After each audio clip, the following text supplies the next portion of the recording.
సంక్రాంతి పర్వదినాన పురస్కరించుకొని విక్టరీ వెంకటేష్ కథానాయకుడిగా అనిల్ రావుపూడి దర్శకత్వంలో శ్రీ వెంకటేశ్వర క్రియేషన్స్ పథకంపై దిల్ రాజు నిర్మించిన చిత్రం సంక్రాంతికి వస్తున్నాం. 14వ తేదీన థియేటర్లలోకి అడుగులు పెట్టిన ఈ సినిమా 4 రోజులకే 130 కోట్ల గ్రాస్ వసూలు చేసింది.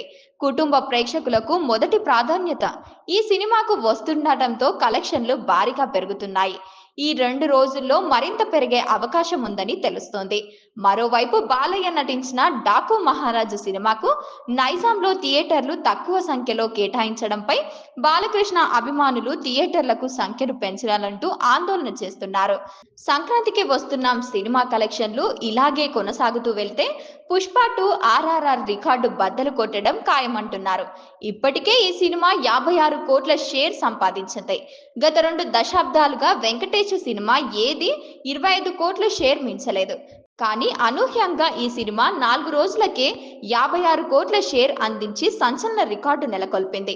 ప్రపంచ వ్యాప్తంగా 70 కోట్ల షేర్ వచ్చిందని, మొదటి వారంలోనే సంక్రాంతికి వస్తున్నాం సినిమా 100 కోట్ల షేర్ సాధించే అవకాశం ఉందనే అభిప్రాయం వ్యక్తమవుతుంది. లాంగ్ రన్ లో ఈ సినిమా 2 తెలుగు రాష్ట్రాల్లో కేవలం 120 నుంచి 130 కోట్ల షేర్ వసూలు చేస్తుందంటున్నారు.